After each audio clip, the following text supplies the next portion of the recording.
আল্লাহর কসম করে বলছি, আপনি কি চান আপনার ভাতিজা সুস্থ থাকুক, ভালো থাকুক? আপনি কি আপনার ভাতিজাকে বড্ড আদর করেন, ভালোবাসেন নাকি আবু তালেব? বলতেছে আল্লাহর কসম, আমি আমার সন্তান থেকেও বেশি তাকে ভালোবাসি।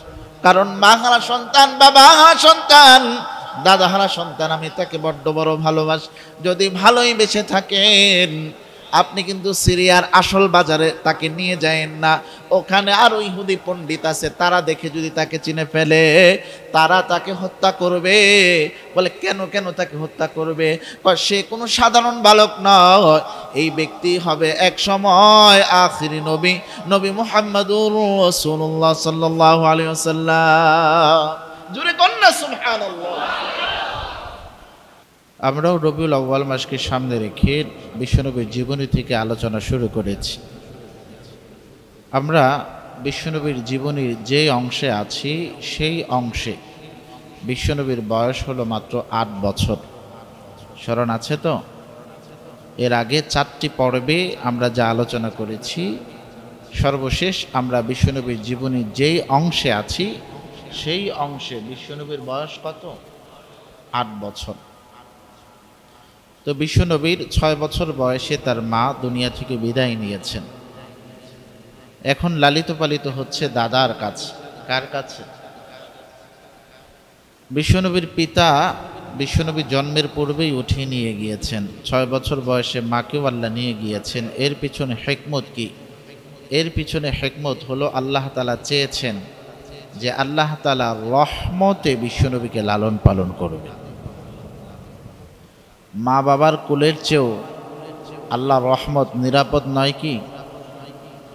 এই জন্য আল্লাহ তাআলা মা বাবার চেয়েও নিরাপদ জায়গায় বিশ্বনবীকে লালন পালন করবেন, নিরাপদ ব্যবস্থার মাধ্যমে বিশ্বনবীকে লালন পালন করবেন। এজন্য আগেই বিশ্বনবীর পিতামাতাকে উঠিয়ে নিয়ে গিয়েছেন।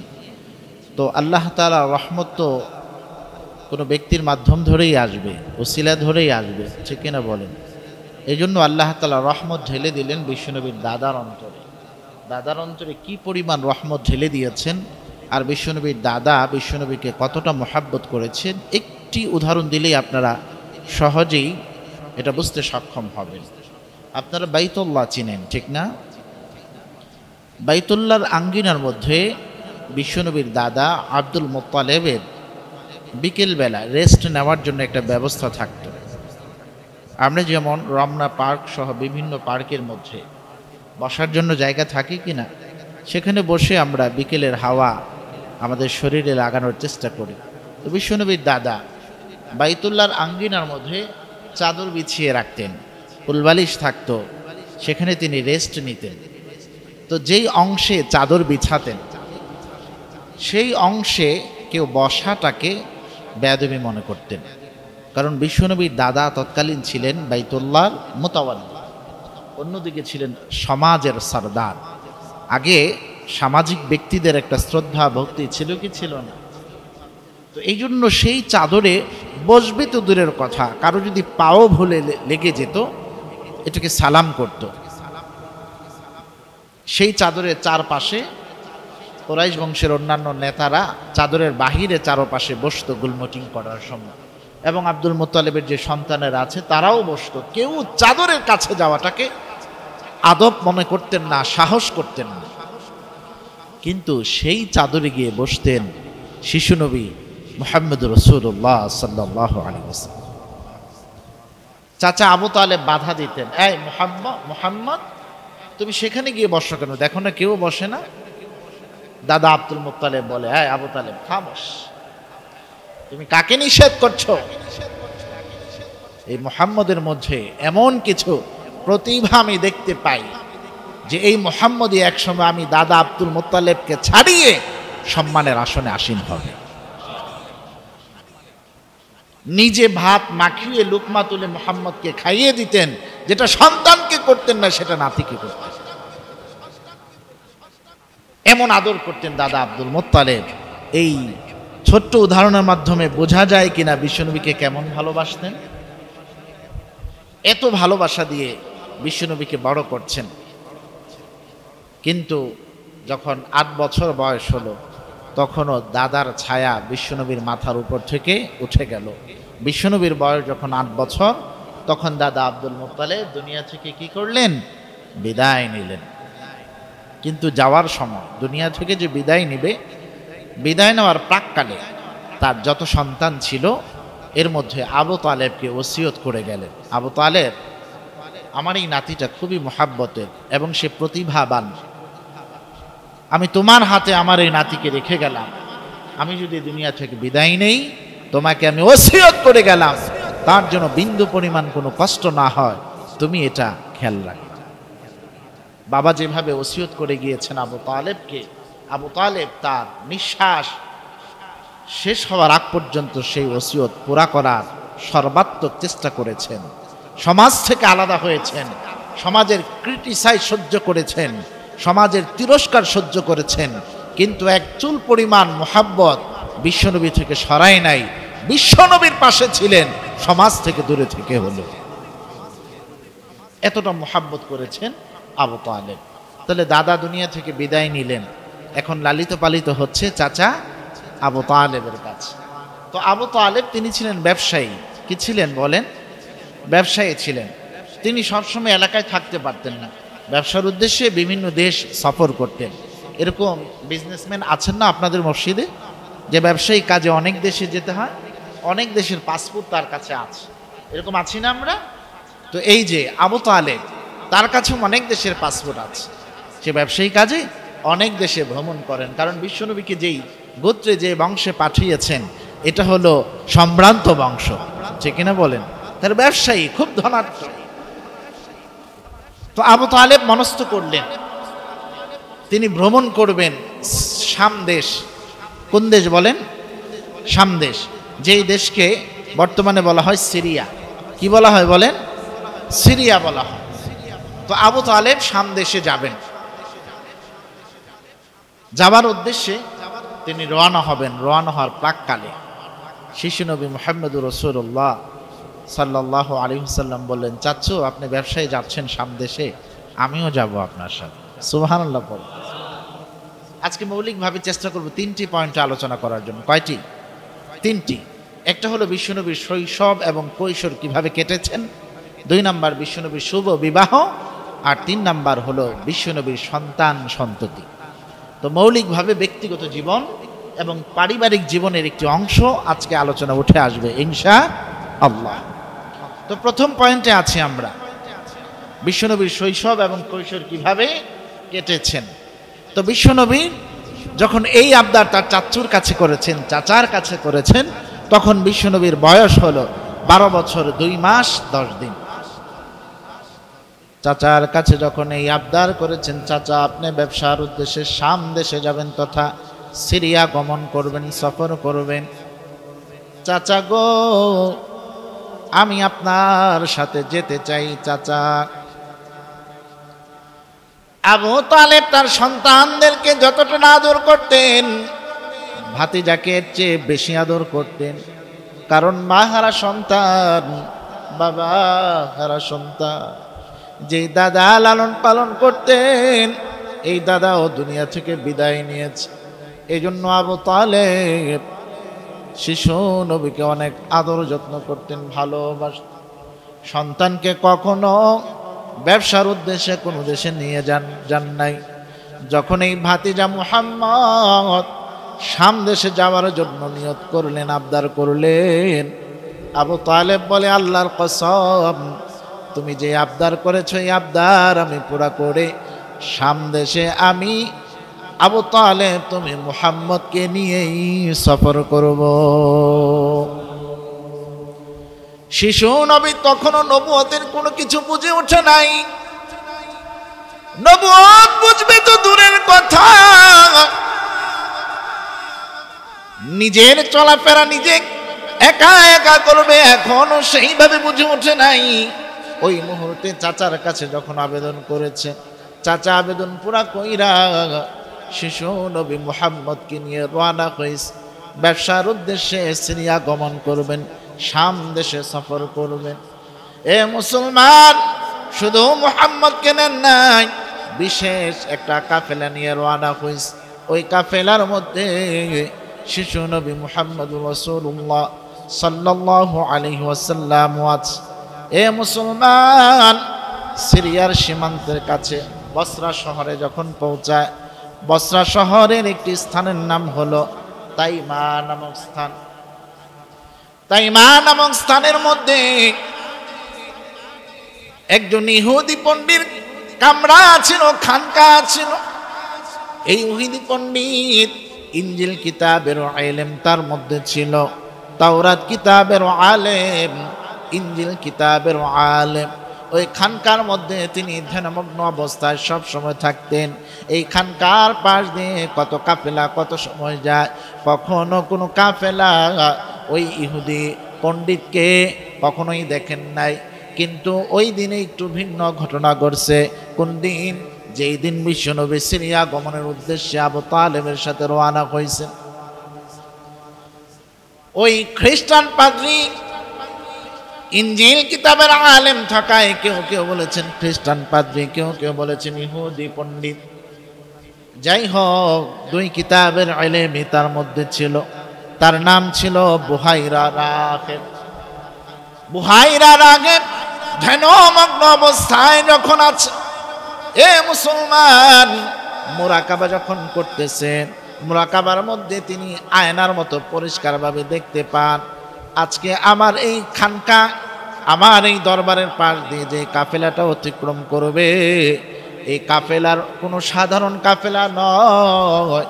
এই কাফেলার মধ্যে শেষ নবী মুহাম্মদুর রাসূলুল্লাহ সাল্লাল্লাহু আলাইহি ওয়াসাল্লাম আছেন। তিনি ধ্যানমগ্ন অবস্থা তাকায় দেখেন আবু তালেবের সাথে শিশু নবী যখন সিরিয়ার মধ্যে প্রবেশ করতেছে, ওই ইহুদি পণ্ডিতের খানকার দিয়ে পার দিয়ে যখন যাবে, ওই খ্রিস্টান পাদ্রী ইহুদি পণ্ডিত তাকায় দেখে রাস্তা দিয়ে যে নবী আসতেছে, যেই গাছের কাছে নবী অতিক্রম করতেছে, এই গাছগুলো নবীর দিকে ঝুঁকে ঝুঁকে নবীকে ছায়াদান করতেছে। খ্রিস্টান পাদ্রী তাকা দেখে নবী যেদিক দিয়ে হাঁটতেছেন, ওদিক দিয়ে মেঘের খণ্ডটা নবীর মাথার উপর ছায়া দিয়ে দিয়ে আসতেছে। এ মুসলমান, ইহুদি পণ্ডিতের আর বোঝার বাকি নাই। তাওরাত কিতাবে যা পড়ছে, ইনজিল কিতাবে যা পাইছে, যেই বিবরণ পাইছে, এই বিবরণের ব্যক্তিটা আজকে এখান দিয়ে অতিক্রম করবে। আজকে আর খানকায় বসে থাকা যাবে না। এই ব্যক্তির সম্মানার্থে ওই ইহুদি পণ্ডিত খানকা থেকে বের হইয়া তাকে অভ্যর্থনা জানানোর জন্য খানকার কাছে দাঁড়ায়া যায়। কোনোদিন বের হয় নাই, আজকেই প্রথম বিশ্বনবী দিক দিয়ে অতিক্রম করবে, দাঁড়ায় গেছে। যখন বিশ্বনবীর কাফেলাটা খানকার সামনে দিয়ে আসছে, এ মুসলমান, পুরো কাফেলার সাথে তিনি সুন্দর আচরণ করেছে, সবার খোঁজ খবর নিয়েছে। খোঁজ খবর নিয়ে তাকায়া তাকায়া দেখে আমি যেই ব্যক্তির বিবরণ তাওরাতে পড়েছি, ইনজিলে পড়েছি, সে ব্যক্তি আছে কিনা। তাকায়া দেখে একজন শিশু, 12 বছর বয়স, তার দুই কাঁধের মধ্যে মোহরে নবুয়ত দেখা যায়। চিনে ফেলছে, চিনে ফেলে এক এক করে আলাদা করতেছে, গুনতেছে। মনে হয় যেন আমরা শামুকের মধ্যে মুক্তা যেমন খুঁজি, কাফেলার মধ্যে ওই ব্যক্তিটাকে খুঁজতেছে যেই ব্যক্তির বিবরণ তাওরাত আর ইনজিলে পাইছে। তারা বলতেছে কি ব্যাপার, আমাদের আলাদা আলাদা করতেছেন, ব্যাপারটা কি? গুনতেছি, তোমরা কয়জন? এই গুনে আমার পক্ষ থেকে আজকে তোমাদের সবার জন্য একবেলা খানার ব্যবস্থা আমি করব, আমার দাওয়াতটা গ্রহণ কর। সুবহানাল্লাহ, জুড়ে বলেন। আসলে দাওয়াত দেওয়া মূল মাকসাদ না, মূল মাকসাদ হলো ব্যক্তি ওইটা আছে কিনা, এটা হলো দেখা, ঠিক কিনা? জুড়ে বলেন। মুহাম্মদুর রাসূলুল্লাহ এখনো শিশু নবী, দাওয়াত যখন নিয়েছে, ওই কাফেলার একজন বলল, এই মহাপণ্ডিত, আপনাকে তো কোনোদিন দেখি নাই কোনো কাফেলাকে দাওয়াত করার জন্য, আমাদেরকে আজকে আপনি দাওয়াত করতেছেন, ব্যাপারটা কি? কয় তুমি সত্য সত্যই বলেছ, কখনো আমি এই খানকা থেকে স্বাভাবিকভাবে বের হই না, দাওয়াত তো করবো দূরের কথা, কিন্তু আমার আজকে মনটা চাইতেছে তোমাদেরকে নিয়ে এক দস্তরখানায় খাবার জন্য, এই জন্যই তোমাদেরকে দাওয়াত করলাম। তোমরা সাদরে যদি আমার দাওয়াতটা গ্রহণ করো আমি বড্ড খুশি হব। দাওয়াত গ্রহণ করলেন। ইহুদি পণ্ডিত বলে দিলেন, আপনারা যখন দুপুরবেলা আমার এখানে খেতে আসবেন, আমি কিন্তু গণে রাখছি কাফেলার মধ্যে কয়জন আছেন, কেউ কিন্তু বাকি থাকবেন না, সবাই আসবেন। অর্থাৎ বলার উদ্দেশ্য হলো মুহাম্মদকে যেন না রেখে আসে। এ মুসলমান, দুপুরবেলা হয়ে গিয়েছে। ওই খ্রিস্টান পাদ্রী ইহুদি পণ্ডিত তিনি তাদের জন্য রুটি আর হালুয়ার ব্যবস্থা করেছে। রুটি আর হালুয়া দস্তরের মধ্যে বিছায় দিয়েছে। কামরা থেকে খ্রিস্টান পাদ্রী বের হয়ে তাকায় দেখে যে আছে কিনা, ওই ব্যক্তিটা আছে কিনা। তাকায় দেখতেছে সবাই থাকলেও শিশু নবী মুহাম্মাদুর রাসূলুল্লাহ নাই, শিশু নবী নাই, সবাই আছে। বলতে তো পারে না ছোট বাচ্চারা কোথায়, বলে সবাইকে আসছেন নাকি? কাফেলার একজন দাঁড়ায় কো, হ্যাঁ হ্যাঁ সবাই আসছি, সবাই আসছে, আপনি দাওয়াত দিয়েছেন, আবার সবাই কিনা আসবো না? তবে আমাদের সাথে একটা ছোট্ট বাচ্চা আছে, এটাকে আনি নাই, আমাদের মাল সামানা পাহারা দিতেছে। সবাই যদি চলে আসি তাহলে মাল সামানা কে পাহারা দিবে? সবাই খেলে একজনের কাছে কাপড় চোপড় রাখে, আছে না নাই? সবাই দাওয়াতে চলে আসছে, মাল সামানাগুলো শিশু নবীর কাছে রেখে আসছে, মুহাম্মদ পাহারা দাও, আমরা দাওয়াত খেয়ে চলে আসবো। ইহুদি পণ্ডিত মনে মনে কয়, যার জন্য এই আয়োজন তাকেই তোমরা রেখে আসছো, তাকেই তোমরা রেখে আসছো, তোমরা সেটা তো আর বলতে পারে না। বলে কেন? আমি না বলছি সবাই আসবে, তুমি কেন ছোট বাচ্চা রেখে আসো? যাও তাকে নিয়ে আস। যদি তাকে না আনো তাহলে রুটি আর হালুয়া খাবার দস্তরখানায় যাবে না। এ মুসলমান ভাই আমার, নবী মুহাম্মদকে খ্রিস্টান পাদ্রী রিসিভ করছে, তার সম্মানার্থে খানার আয়োজন করেছে। নিছক এটা কোনো ব্যক্তিগত সিদ্ধান্ত নয়, এই সিদ্ধান্তটা আমার আল্লাহ পবিত্র কোরআনে কিন্তু চমৎকার ভাবে ঘোষণা দিয়ে দিয়েছেন। আহলে কিতাবদেরকেও ঘোষণা দিয়েছেন সমস্ত নবীদেরকেও ঘোষণা। আমার আল্লাহ সবার কাছ থেকে 3টা প্রতিজ্ঞা নিয়েছেন। জুড়ে বলেন কয়টা? সমস্ত মানুষ থেকে একটা প্রতিজ্ঞা নিয়েছেন, সমস্ত নবীগণের কাছ থেকে একটা অঙ্গীকারনামা নিয়েছেন, প্রতিজ্ঞা নিয়েছেন, এবং আহলে কিতাবদের কাছ থেকে একটা অঙ্গীকার প্রতিজ্ঞা নিয়েছেন। খেয়াল করে দেখেন, 3টার দলিল আমি আপনাদের কাছে দিয়ে দিচ্ছি। আল্লাহ পাক রব্বুল আলামিন সূরা আলে ইমরানের 81 নং আয়াতে জানায় দেন, وَإِذْ أَخَذَ اللَّهُ مِيثَاقَ النَّبِيِّينَ لَمَا آتَيْتُكُم مِّن كِتَابٍ وَحِكْمَةٍ ثُمَّ جَاءَكُمْ رَسُولٌ مُصَدِّقٌ لِّمَا مَعَكُمْ لَتُؤْمِنُنَّ بِهِ وَلَتَنصُرُنَّهُ قَالَ أَأَقْرَرْتُمْ وَأَخَذْتُمْ عَلَى ذَلِكُمْ إِصْرِي قَالُوا أَقْرَرْنَا قَالَ فَاشْهَدُوا وَأَنَا مَعَكُمْ مِنَ الشَّاهِدِينَ।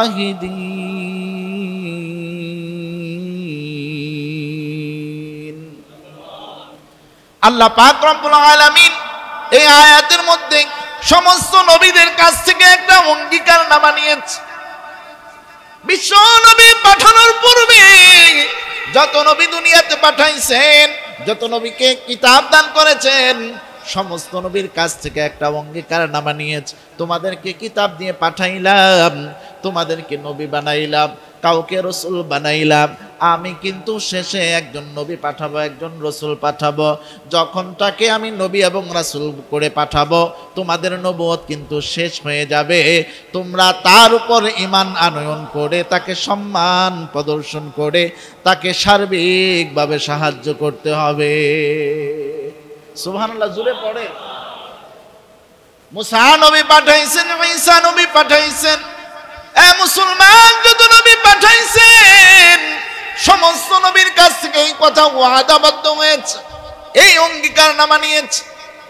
তোমাদের পাঠানোর পরও যদি শেষ নবী চলে আসে, আর যদি তখন তোমরা হায়াত পাও, তোমাদের নবুয়ত চলে যাবে, তার উপরে ঈমান আনয়ন করতে হবে। শুধু তাই নয়, ঈমান আনয়ন করে ক্ষান্ত নয়, তার ঈমান প্রচার প্রসারের জন্য সহযোগিতা করতে হবে।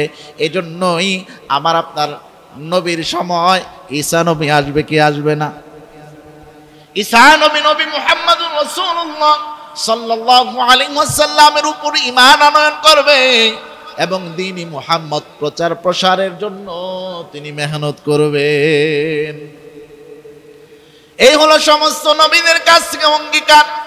বলছিলাম তিনটা অঙ্গীকার, দ্বিতীয় নাম্বার অঙ্গীকারটা নিয়েছে আল্লাহ তাআলা আহলে কিতাবদের কাছ থেকে। এটা পাবেন সূরাত আলে ইমরানের 187 নং আয়াত। আল্লাহ পাক রব্বুল আলামিন সূরাত আলে ইমরানের 187 নং আয়াত জানায় দেন, ওয়া ইয আখাযাল্লাহু মিসাকাল্লাযীনা উতুল কিতাবা লা তুবায়্যিনুন্নাহু লিন-নাসি ওয়ালা তাকতুমুনাহু ফানাবাযুহু ওয়ারা'a যুহুরিহিম ওয়াশতারাউ বিহি থামানান ক্বালীলা ফাবি'সা মা ইয়াশতারুন।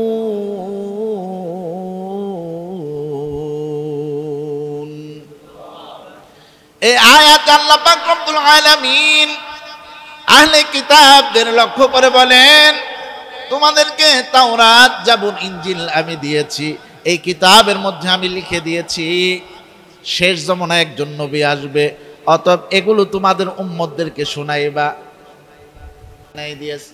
কিন্তু তারা কাজটা করেছে কি সেটাও আল্লাহ তাআলা এখানেই বলে দিয়েছে। না না, শেষ নবীর বিবরণ তারা তো শোনায় নাই, বরঞ্চ এটা লুকায় রাখছে, পিছনে রাখছে তাদের নিজেদের ব্যক্তিগত স্বার্থের কারণে। এই কথা আল্লাহ তাআলা জানায় দিয়েছেন। এ মুসলমান, দেখেন ওই যে ইহুদি পণ্ডিত, খ্রিস্টান পাদ্রী, তার ব্যাপারেও দেখেন কারো কাছে কিন্তু বলে না এটা যে নবী হবে, লুকায় লুকায় নিজে নিজে শ্রদ্ধা করে, কারণ তারও জানা আছে আল্লাহর কাছে আমার ফিরতে হবে, আল্লাহর কাছ থেকে আমার মাপ নিয়ে জান্নাত পেতে হবে। এজন্য নবীর কথা কারো কাছে না বললেও সম্মান করে, কামরা থেকে বের হয়ে রিসিভ করে, আবার তাকে দাওয়াত খাওয়ানোর জন্য আয়োজন করে। আর সমস্ত মানুষ থেকে আল্লাহ তাআলা যে অঙ্গীকার নিয়েছেন সেটাই আপনারা পাবেন সূরাতুল আ'রাফের মধ্যে। সূরাতুল আ'রাফে আল্লাহ তাআলা সমস্ত মানুষ থেকে যে অঙ্গীকারটা নিয়েছে আল্লাহ বলেন, ওয়া ইয আখাযা রাব্বুকা মিন বানি আদামা মিন যুহুরিহিম যুররিয়্যাতাহুম ওয়া আশহাদাহুম আলা আনফুসিহিম আলাস্তু বিরাব্বিকুম قالوا بلى شهدنا أن تقولوا يوم القيامة إنا كنا عن هذا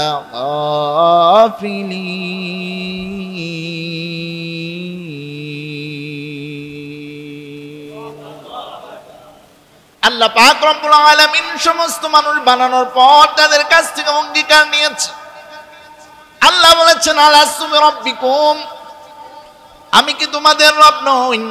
সমস্ত মানুষ বলেছে, হ্যাঁ আল্লাহ আপনি আমাদের রব। এ মুসলমান, নবী মুহাম্মদুর রাসূলুল্লাহ বলেছেন, সমস্ত নবীগণ বলেছেন, সমস্ত অলিগণ বলেছেন, সমস্ত মুমিন মুসলমানও বলেছেন, সমস্ত কাফেররাও সাক্ষী দিয়েছেন আল্লাহই আমাদের রব, আল্লাহই আমাদের সব। শুধু এই কথাই আল্লাহ বলে ক্ষান্ত হন নাই, আল্লাহ বলেছেন আন তাকুলু ইয়াউমাল কিয়ামাহ ইন্না কুন্না আন হাযা গাফিলিন, না জানি আবার তোমরা এটা গাফেল হয়ে যাও, না জানি এই কথা ভুলে যাও, এজন্য আমি অঙ্গীকার নিলাম। কিন্তু ভুলে গিয়েছে নমরুদ, আল্লাহ যে রব, আল্লাহ যে সব, এ কথা নমরুদ ভুলে গিয়েছে। এজন্য নমরুদ নিজেই নিজেকে প্রভু হিসাবে দাবি করেছে, ঠিক কিনা জোরে বল। ফেরাউন দাবি করলেও সে জানতো আল্লাহ বলে একজন আছে, কিন্তু নমরুদ এটা কখনো বিশ্বাস করতো না আল্লাহ বলে একজন আছে। সর্বশেষ আল্লাহকে হত্যা করার মতো দৃষ্টতা দেখাইছে, ঠিক কিনা জোরে বল। এই জন্য আল্লাহ নমরুদ থেকে, ফেরাউন থেকে নমরুদকে বেশি অবকাশ দিয়েছেন ঈমান আনয়নের জন্য, ঠিক কিনা জোরে বল। তারপরে সে ঈমান নামক এই দৌলত গ্রহণ করতে পারেন নাই। আজকে আমরা বাইতুল আকবারে যারা নামাজ পড়তে এসেছি, জুমার নামাজ, আমরা ঈমান নামক দৌলত পেয়েছি, কালিমা পড়ে মুসলমান হয়েছি, নবী মুহাম্মদুর রাসূলুল্লাহ সাল্লাল্লাহু আলাইহি ওয়াসাল্লামের উম্মত হতে পেরেছি। এজন্য আমরা খুশি না বেজার? খুশি। খুশি মনে সবাই জুড়ে বলেন আলহামদুলিল্লাহ। এই জন্য আল্লাহ তাআলা সবার কাছ থেকে অঙ্গীকার নিয়েছে তিনটা। কয়টা বলেন? একটা সমস্ত নবী থেকে। সমস্ত নবী থেকে কি অঙ্গীকার নিয়েছে? যে তোমাদেরকে নবুয়ত দিয়েছে ঠিক, কিন্তু তোমাদের পরে একজন শেষ নবী আসবে। সে যখন আসবে তখন যদি হায়াত পাও, তোমার নবুয়ত বাদ, তার প্রতি ঈমান এনে তোমাকে তাকে সহযোগিতা করতে হবে, ঠিক কিনা জোরে বলেন। আর আহলে কিতাবদের বলছে যত কিতাবে আমি নবীন আসবে মর্মে বিভিন্ন বর্ণনা পাঠাইছি, তোমাদের উম্মতকে এগুলো শোনাইবা, কিন্তু তারা শোনায় নাই, ঠিক কিনা জোরে বলেন। আর সমস্ত মানুষ থেকে অঙ্গীকার নিয়েছে আল্লাহ আমার রব, ঠিক কিনা জোরে বলেন। কিন্তু যারা মনে রেখেছে তারাই আল্লাহর দিদার পাবে, যারা ভুলে গেছে তারা দিদার পাবে? নমরুদ দিদার পাবে? নমরুদের জন্য আল্লাহ একটা জিনিস বানায় রাখছে, সেটার নাম কি? জাহান্নাম। বলেন না কেন? কি নাম? আর আমরা যেতে চাই কোথায়? জান্নাতে যেতে চাইলে জান্নাতের কাজ করা দরকার আছে না নাই? জুমা পড়েছি, আসর পড়া দরকার আছে না নাই? মাগরিব এশা পড়া দরকার আছে না নাই? শুধু শুক্রবারেই 5 ওয়াক্ত না শনিবারেও 5 ওয়াক্ত? শুধু শনিবারে না সারা জীবন? সারা জীবন 5 ওয়াক্ত নামাজের নিয়ত করা যায়? ইনশাআল্লাহটা জোরে পড়েন না। ইনশাআল্লাহ পড়লেও তো ইনশাআল্লাহর বদৌলতে উসিলে আল্লাহ আপনাকে সারা জীবন নামাজের তৌফিক দিতে পারেন, ঠিক কিনা জোরে বলেন। জীবনে কত কিছু প্রতিজ্ঞাবদ্ধ হলেন, নিজেই নিজের সাথে প্রতিজ্ঞাবদ্ধ হয় জীবনে আর বিয়ে করব না, ঠিকই বিয়ে করে না। নিজে নিজে প্রতিজ্ঞা করে বিদেশ যখন আইছি 5 তালা না হওয়া পর্যন্ত বিদেশ থেকে আর বাড়িতে যাইতেছি না, ঠিকই 7 তালা বানাইলেছি। তো প্রতিজ্ঞা হন না, কালিমা যেহেতু পড়েছেন একটা প্রতিজ্ঞা করেন জীবনে আর নামাজ কাজা করব। এই প্রতিজ্ঞা না আপনার আখিরাত আলোকিত হবে। 5 তালা যে বানাইছেন এটা যাবে না। যার জন্য বিয়ে করেন নাই সারা জীবন, তাকে আখিরাতেও পাবেন না। 5 ওয়াক্ত নামাজ পড়লে আল্লাহর দিদারও পাবেন, আবার জান্নাতে 70,000 হুরও পাবেন। এই জন্য 5 ওয়াক্ত নামাজ পড়বো তো ইনশাআল্লাহ। আল্লাহ তুমি এই বাইতুল আকবার জামে মসজিদের প্রত্যেকটা মুসল্লিকে আজীবন বা জামাত 5 ওয়াক্ত নামাজ মসজিদে এসে জামাতের সাথে আদায় করার তৌফিক দান করো, সকলে পড়ে না আমিন। তাহলে খেয়াল করে দেখেন, ওয়াদা করাইছিল আল্লাহ 3 জাতিকে, ঠিক না? এটা ক্লিয়ার। এবার মেহমানদারি করতেছে, ঘটনা খেয়াল আছে তো? কিন্তু শিশু নবী আসে নাই, এই জন্য বলছে দস্তরখানা রুটিও যাবে না, হালুয়াও যাবে না। এখন দেখতেছে কিরে হের লেগে দিয়ে আমগো খানাই বন্ধ, লইয়া তাড়াতাড়ি লইয়া, ঠিক না? গেছে মুহাম্মদ রাসূলুল্লাহ সাল্লাল্লাহু আলাইহি ওয়াসাল্লাম কানতে গিয়েছে, নবী আসছে। নবী এসে দেখে সব চেয়ারে বসা শেষ, চেয়ার আর খালি নাই। এরকম হয় না? বিয়ের দাওয়াত দিয়েছে, আপনারা তো সুন্নত পড়ে চলে গেছেন, ইমাম সাহেব তো গেছে নফল পড়ে, ঠিক না? গিয়ে দেখে সব টেবিল চেয়ার সব লোক, ইমাম সাহেবের লেগে আর একটা চেয়ারও খালি। এমন একটা লোকও নাই যে হুজুর আপনি বসেন আমি পরে খাবো। হুজুরের চেয়েও সে ব্যস্ত বেশি, ঠিক না? পরে হুজুর দাঁড়ায় মোনাজাত করে আয় পড়ছে, আর কি করবে। কিন্তু একটু আগে হুজুরের পিছন ইক্তেদা করছে। সেই সম্মান সেই ভক্তি কোথায় গেল? আজকে সেই সম্মান ভক্তি নাই বিধায় জীবনে শান্তি নাই। হাসপাতাল বাড়তেছে না কমতেছে? বাড়তেছে। কি বুঝলেন? সুস্থ মানুষ বেশি না অসুস্থ মানুষ বেশি? অসুস্থতা বাড়ছে, হাসপাতালও বাড়তেছে। তো লাভটা কি? সম্মান শ্রদ্ধা না করে লাভ কি? আর যারা সম্মান প্রদর্শন করতে পেরেছে শিক্ষককে, মা বাবাকে, সমাজের নেতৃস্থানীয় লোকদেরকে, ইমাম মুয়াজ্জিনদেরকে, তাদের জীবনেই শান্তি নেমে আসে, ঠিক কিনা জোরে বলেন। আল্লাহ বোঝার তৌফিক দেন, জোরে বলেন আমিন। বিশ্বনবী এখন শিশুনবী হলেও একসময় তো বিশ্বনবী হবে। সে কি চিপা চাপায় গিয়ে বসে থাকবে? বলবে এই সরো আমি বসি? এগুলো বলবে? এগুলো বলার সে? বিশ্বনবী প্লেটটা নিয়ে সুন্দর করে দেখে, তাকায় দেখ সবাই যেখানে বসেছে গাছের ছায়ার নিচে বসেছে, এই গাছের ছায়ার নিচে আর কোনো জায়গা নাই। বিশ্বনবী তাকায় দেখেন যেখানে জায়গা বাকি আছে সেখানে প্রখর রৌদ্র পড়তেছে। বিশ্বনবী কাউকে ডিস্টার্ব না দিয়ে রুটি আর হালুয়াতে অংশগ্রহণ করার জন্য রৌদ্রের মধ্যে বসে গেছে। বিশ্বনবী কোন জায়গা থেকে প্লেট নাই, কোন জায়গায় বসে, ওই ইহুদি পণ্ডিত খেয়াল করে করে দেখতেছে। বিশ্বনবী যেই মাত্র রৌদ্রের তেজের মধ্যে বসে গেছে, আল্লাহ তাআলার ইশারা ওই গাছের ছায়াটা বিশ্বনবীর মাথার উপর চলে আসে। ইহুদি পণ্ডিত তাওরাতের সাথে মিলাইতেছে, এটাই তো শেষ নবী। হে মুসলমান, দাওয়াত খাওয়ানোর পর বিশ্ব নবী মুহাম্মদুর রাসূলুল্লাহ সাল্লাল্লাহু আলাইহি ওয়াসাল্লামকে ডাক দিয়েছে, হে মুহাম্মদ এদিকে আসো, তোমাকে কি কিছু আমি প্রশ্ন করতে পারি কিনা? বলে হ্যাঁ আপনি করেন, কোনো অসুবিধা নাই। বিশ্বনবীকে প্রশ্ন করছেন, যতগুলো প্রশ্ন করেছেন সবগুলোর উত্তর দিয়েছেন, আর প্রত্যেকটা উত্তর শুনতেছে। আর ওই ইহুদি পণ্ডিত খ্রিস্টান ধর্মের কিতাবের ইলমের জ্ঞান যার মধ্যে আছে, তাওরাত খুলে খুলে পৃষ্ঠায় পৃষ্ঠায় মিলাইতেছে, সব ইনজিল কিতাবে মিলাইতেছে। মিলানোর সাথে সাথে সবগুলো নিদর্শন শিশু মুহাম্মদের সাথে মিলে গেছে। ডাক দিয়েছে আবু তালেব, কে আবু তালেব, কি হয় আপনার, কি হয় এই বালক, কি হয় আপনার? এ তো আমার ভাতিজা হয়।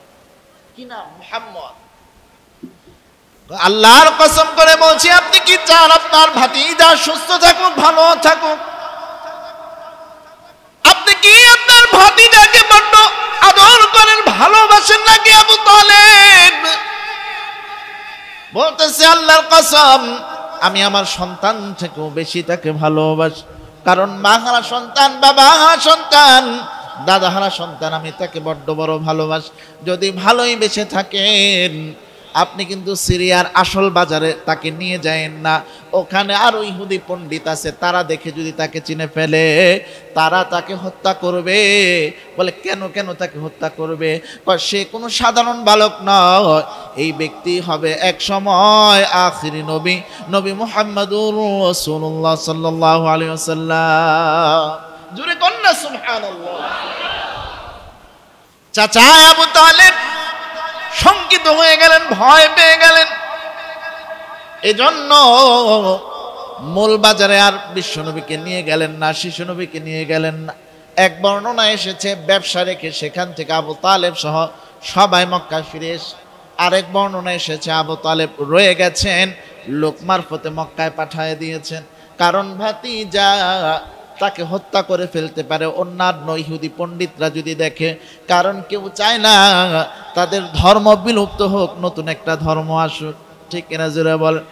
ইহুদি ধর্ম বাতিল হয়ে যাবে, খ্রিস্টান ধর্ম বাতিল হয়ে যাবে, ইসলাম ধর্ম প্রতিষ্ঠিত হবে, সব ইহুদি চায় না।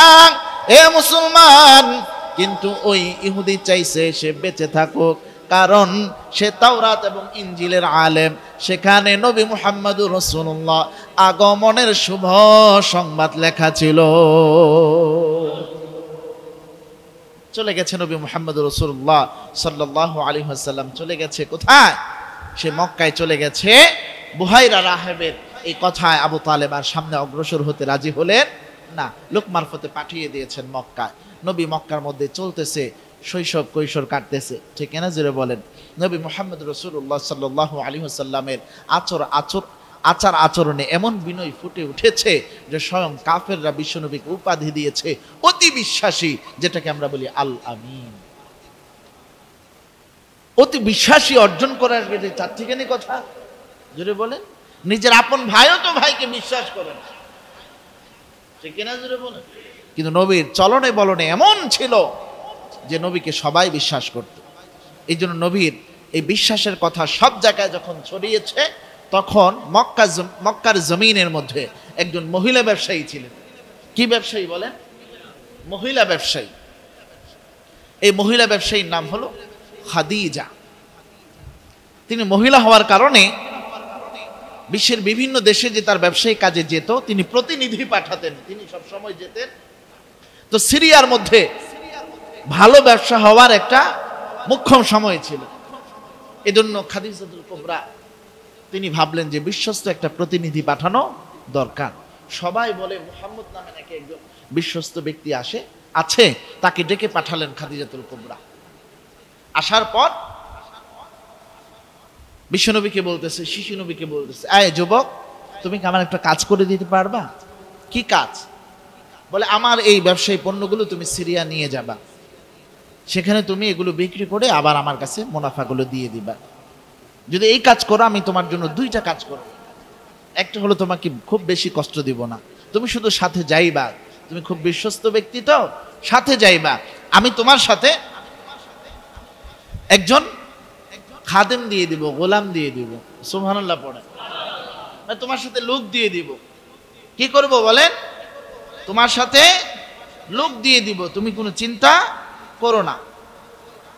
আর যদি তুমি ব্যবসা করে মুনাফা নিয়ে আসতে পারো, এ পর্যন্ত অন্যান্য যারা ব্যবসা করেছে আমার সাথে, তাদেরকে আমি যতটা লভ্যাংশ দিয়েছি এর থেকে ডাবল তোমাকে দেব। কিন্তু বিশ্বনবী তখনই ছিলেন কি খুব সাহসী, ঠিক না? যারা বলেন খুব সাহসী ছিল। বয়স মাত্র তার 24 কি 25 হবে। 24-25 বছরে যেহেতু তিনি খুব সাহসী, এই জন্য তিনি মনস্থ করলেন, ঠিক আছে আমি কথা মেনে নিতেই পারি, ঠিক কিনা বলেন? তিনি বলেন, ঠিক আছে আপনি ব্যবসায়িক যত পণ্য আছে সব আমাকে দেন, আমি রওনা হব, কোনো অসুবিধা নেই। প্রথম যখন সিরিয়ায় রওনা হলেন, যেতে পারলেন না, পথের মাঝখানে যাত্রা বিরতি করে ওই ইহুদি পণ্ডিতের কথায় ফিরে আসলেন। এখন দ্বিতীয়বার একা রওনা হয়েছেন, জুড়ে কোন সুবহানাল্লাহ। আমি আপনি হইলে কি বলতাম যে আমার চাচার সাথে গেছিলাম, সেখানে অনেক সমস্যা, ভয়, না না না আমি যাব না, এগুলো বলতাম কিনা বলেন? কিন্তু যাদের মধ্যে ইসলাম আছে, কোরআন আছে, তারা একমাত্র আল্লাহকে ভয় করে, অন্য কাউকে পরোয়া করে না। ঠিক এই জন্য ইসলাম যাদের মধ্যে আছে, যদি দেখেন তাদের মধ্যে ভয় আছে, জান হারানোর ভয়, প্রাণ হারানোর ভয়, মান হারানোর ভয়, তাহলে বুঝতে হবে এখনো তার ঈমান পরিপূর্ণ হয় নাই। এই জন্য মুসলমান ভয় করে আল্লাহকে, অন্য কাউকে না, সবাইকে সম্মান করে, ঠিক না? জোরে বলেন। আল্লাহ আমাদের বোঝার তৌফিক দেন, জোরে পড়েন আমিন। বিশ্বনবী রওনা হলেন, সাথে নিলেন গোলাম মাইসারা, তার নাম কি? মাইসারাকে সঙ্গে নিয়ে দ্বিতীয়বার সামনের সফর করার জন্য, সিরিয়া সফর করার জন্য রওনা হয়ে গেলেন। মাইসারা তার সাথে গোলাম হিসাবে গিয়েছে।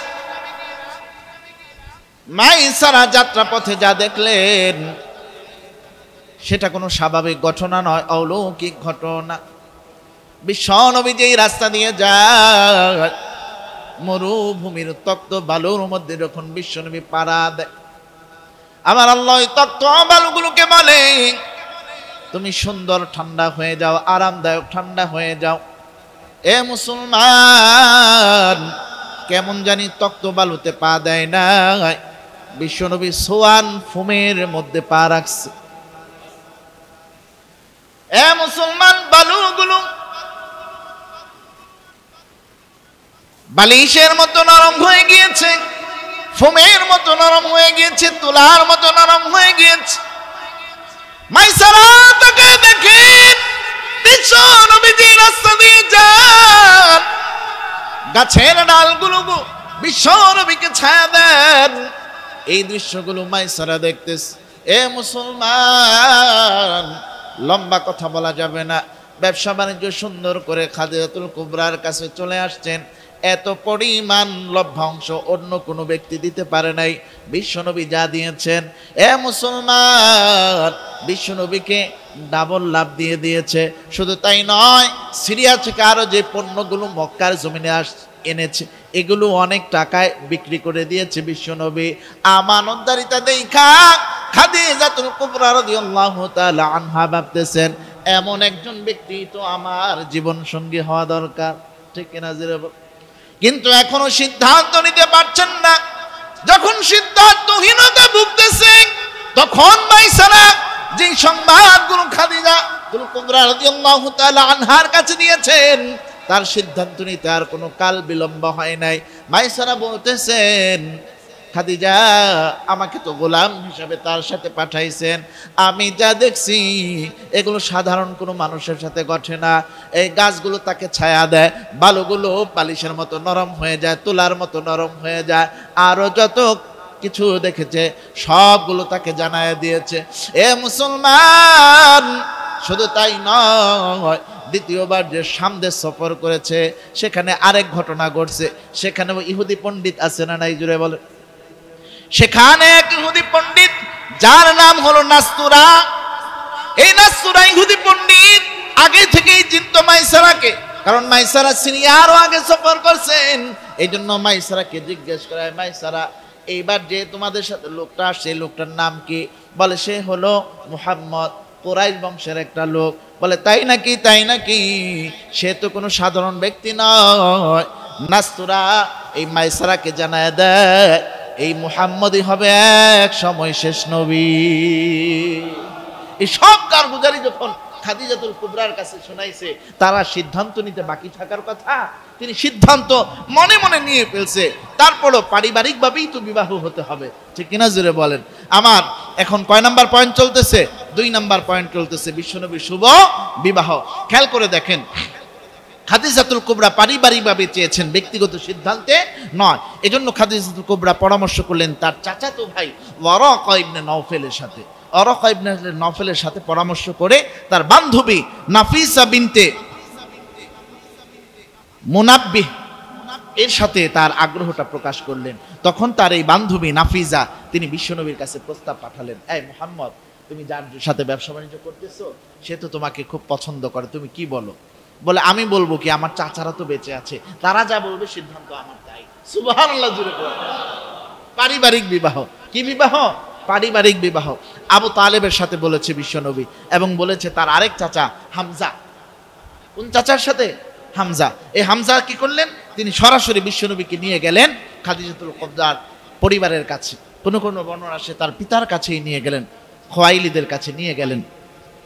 নিয়ে যাওয়ার পর তখন তার পিতার কাছে প্রস্তাব পাঠালেন, তার পিতাও রাজি হলো, বিশ্বনবীও রাজি হলো, বিশ্বনবীর চাচাও রাজি হলো, এবং খাদিজাতুল কুবরাও রাজি হলো।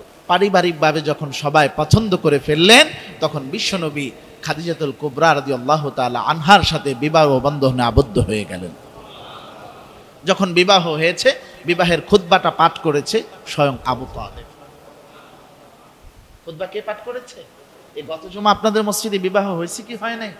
একটা খুতবা পাঠ হয়েছে কি হয় নাই? কিন্তু কমিউনিটি সেন্টারে যে বিবাহ হয় এর মধ্যে খুতবা পাঠ আছে না? কি আফসোস, মুসলমান সুন্নত ভুলে যাচ্ছে। এই জন্য বিবাহ পাঠ হবে কি করে? খুতবা পাঠ করে। এটা সুন্নাত। যে বিবাহটা গত সপ্তাহ হয়েছে এটাই সুন্নত তরিকা বিবাহ হয়েছে, ঠিক কিনা জুড়ে বল? এই জন্য যারা অবিবাহিত যুবক আছো, তোমরা খুতবা পাঠের মাধ্যমে আল্লাহর ঘর মসজিদে বিবাহ করার জন্য রাজি আছো তো ইনশাআল্লাহ? আল্লাহ যুবকগুলোকে তুমি আদর্শ যুবক বানায় দাও, জোরে পড়ো আমিন। খুতবা পাঠ করেছে। খুতবাটা কি পাঠ করেছে এটাও লম্বা কথা, সেখানে আমি যেতে পারবো না। যখন বিবাহ হয়েছে, বিশ্বনবীর বয়স কোনো কোনো বর্ণনা 21, কোনো কোনো বর্ণনা 25, আর খাদিজাতুল কুবরা রাদিয়াল্লাহু তাআলা আনহার বয়স হলো 40 বছর। কয় বছর? 40 বছর। তাদের দেনমোহর কি ছিল? তাদের দেনমোহর ছিল 20টি উট, যার তৎকালীন বাজার মূল্য ছিল 500 দিরহাম। কত দিরহাম? 500 দিরহাম। বিবাহের পর খাদিজাতুল কুবরা থেকে বিশ্বনবীকে একটা উপঢৌকন দিয়েছে। যে উপঢৌকন দিয়েছে, এই উপঢৌকনটার নাম হলো যায়েদ ইবনে হারেসা। সুবহানাল্লাহ জোরে পড়ুন না। স্বামী স্ত্রীকে উপহার দেয়, স্ত্রী স্বামীকে দেয় না, এরকম হয় না? হয়। খাদিজাতুল কুবরা নিয়ে বলছে যে কিছুদিন আগে আমার এক ভাই, আমার এক আত্মীয় আমাকে উপহার দিয়েছে যায়েদকে, আমি আপনাকে উপহার দিলাম এই যায়েদকে। সুবহানাল্লাহ জোরে পড়ুন। তো এভাবে করে কি হয়ে গেল? বিশ্বনবীর সাথে বিবাহ বন্ধনে আবদ্ধ হয়ে গেল, ঠিক না জুড়ে বলেন? তারা বিবাহ বন্ধনে দাম্পত্য জীবন ছিল 24 বছর। সুবহানাল্লাহ পড়ে। কত বছর? 24 বছর ছিল তাদের দাম্পত্য জীবন। তো এই 2 নাম্বার পয়েন্ট এখানে রেখে দিলাম। 3 নাম্বার পয়েন্ট, তাদের সন্তান সন্ততি কয়জন ছিল? বিশ্বনবীর ছিল 3 জন ছেলে এবং 4 জন মেয়ে। 3 জন ছেলের মধ্যে একজন হলো কাসেম, আরেকজন হলো তাহের। যে তহেরের নাম কোনো বর্ণনা আব্দুল্লাহ পাওয়া যায়, আরেকজনের নাম হলো ইব্রাহিম। আর মেয়ে চারজন হলো, একজন হলো জয়নব, আরেকজন হলো রোকাইয়া, আরেকজন হলো উম্মে কুলসুম, আরেকজন হলো ফাতিমা। আরেকজন হলো কি? ফাতিমা। এই চারজন মেয়ে আর তিনজন ছেলে, তাহলে কয়জন হলো? 7 জনের মধ্যে 6 জনই খাদিজাতুল কুবরা রাদিয়াল্লাহু তাআলা আনহার উদর থেকে জন্মগ্রহণ করেছেন। শুধু একজন ছেলে ইব্রাহিম, সে জন্মগ্রহণ করেছেন মারিয়া কিবতিয়ার উদর থেকে জন্মগ্রহণ করেছেন। এই জন্য খাদিজাতুল কুবরা রাদিয়াল্লাহু তাআলা আনহা বিশ্ব নবীর সুখে দুঃখে ছিলেন, ঠিক কিনা জোরে বলেন। এই জন্য খাদিজাতুল কুবরা রাদিয়াল্লাহু তাআলা আনহার ব্যাপারে পাওয়া যায় বিশ্বনবীর স্বীকারোক্তি। এটা পাবেন তিরমিজি শরীফের 3878 নং হাদিসে।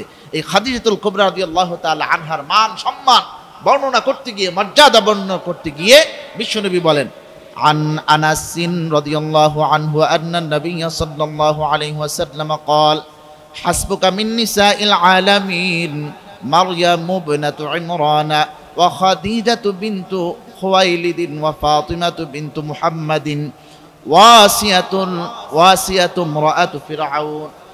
আল্লাহর রাসূল এখানে বিচার কার্য পরিচালনা করেছেন। এ মুসলমান, দুনিয়া অনেক প্রতিযোগিতার বিচার হয় কি হয় না? অনেকে বিচার কার্য পরিচালনা করেন, কারা সবচেয়ে বেশি সুন্দরী এটারও প্রতিযোগিতা আছে না নাই? বড় আফসোস, নারীদেরকে কিভাবে বের করবে, বেপর্দা বানাবে, এটারই একটা আয়োজন, ঠিক কিনা জোরে বল। সাধারণ মুসলমান এই আয়োজন কখনো গ্রহণ করতে পারেন না। এই যে কিতাব খুলে দেখেন, বিশ্বনবী নিজে বিচার কার্য পরিচালনা করেছেন। বিশ্বের মধ্যে সবচেয়ে সুন্দরী নারী কারা? জুড়ে কোন সুবহানাল্লাহ। বিশ্বনবী বলতেছেন, হাসবুকা মিন নিসাইল আলামিন। পুরো পৃথিবীর মধ্যে সবচেয়ে সুন্দরী নারী কয়জন জানো? এ মুসলমান, আমরা তো দেখি বাহিরের সৌন্দর্য, বিশ্বনবী ভিতরের সৌন্দর্য দেখে বিচার কার্য করেছেন। বিশ্বনবী যাদেরকে সুন্দরী বলেছেন প্রকৃত সুন্দরী তারাই, ঠিক কিনা জোরে বলেন। এজন্য বিশ্বনবী 4 জন রমণীর কথা বলেছেন যারা বিশ্ব সুন্দরী। এ মুসলমান, তিরমিজি শরীফের 3878 নং হাদিসে পাওয়া যায় সেই 4 জনের নাম। একজন হলো মারইয়াম ইবনাতু ইমরান, আর একজন হলো মারইয়াম, দ্বিতীয় জন হলো খাদিজাতু বিনতু খুয়াইলিদ, আরেকজন হলো খাদিজা রাদিয়াল্লাহু তাআলা আনহা। 3 নাম্বার আরেকজন হলো ফাতিমাতু বিনতু মুহাম্মাদিন। 3 নাম্বার হলো বিশ্বনবীর কন্যা মা ফাতেমা। 4 নাম্বার হলো ওয়াসিয়াতু ইমরাআতু ফিরআউন। এ মুসলমান, 4 নাম্বার হলো ফিরআউনের বিবি আসিয়া। জুড়ে বলেন সুবহানাল্লাহ। বিশ্বনবী বলেন যে এই 4 জনকে অনুকরণের জন্য তোমাদের জন্য কি যথেষ্ট? তাহলে অনুকরণের জন্য যথেষ্ট কেন? তারা আখলাকে ভালো ছিলেন, আমলে ভালো ছিলেন, সব দিকে ভালো ছিলেন, ঠিক কিনা জুড়ে বলেন। এই জন্য বিশ্বনবীর দৃষ্টিতে সবচাইতে আদর্শ নারী কয়জন? একজন হলো মারিয়াম আলাইহিস সালাতু ওয়াস সালাম, আরেকজন হলো খাদিজাতুল কুবরা রাদিয়াল্লাহু তাআলা আনহা, আরেকজন হলো বিশ্বনবীর কন্যা ফাতেমা রাদিয়াল্লাহু তাআলা আনহা, আরেকজন হলো ফিরআউনের স্ত্রী আসিয়া। তাহলে বিশ্বনবীর দৃষ্টিতে এই 4 জন হলো অনুকরণীয় আদর্শ নারী, সুন্দরী নারী। আর যারা আছে তারা সুন্দরী নয়, ঠিক কিনা জোরে বলেন। সুন্দরী হতে হলে আমল ভালো করতে হবে, আখলাক ভালো করতে হবে। শুধু চামড়া দেখাইলে সে সুন্দর হতে পারে না, ঠিক কিনা জোরে বলেন। এই জন্য এমন রমণীকে বিশ্বনবী বিয়ে করেছেন যিনি বিশ্ব সুন্দরী, ঠিক কিনা জোরে বলেন। তার সাথে সংসার জীবন করেছেন কয় বছর? 24 বছর। তার গর্ভ থেকে 6 জন সন্তান এসেছে, আর একজন আসছে মারিয়া কিবতিয়া তার গর্ভ থেকে। এই জন্য বলছিলাম আজকে 3টি পয়েন্ট নিয়ে আলোচনা করব। 1 নম্বর বিশ্বনবীর শৈশব কৈশোর কিভাবে কেটেছেন, 2 নম্বর হলো বিশ্বনবীর শুভ বিবাহ, 3 নম্বর হলো বিশ্বনবীর সন্তান সন্ততি। মৌলিকভাবে আজকের আলোচনা বিশ্বনবীর পারিবারিক জীবন নিয়ে আলোচনা করেছি। এই পারিবারিক জীবনের মধ্যে 3টি পয়েন্টই উঠে এসেছে। আল্লাহ আমাদের আজকের এই 3টি পয়েন্ট থেকে যেই বিষয়গুলো শিক্ষণীয় আছে, এই বিষয়গুলো শিক্ষা গ্রহণ করে বিশ্বনবীর আদর্শ বুকে লালন ধারণ করার তৌফিক দান করুন। সকলে বলে নেই আমিন।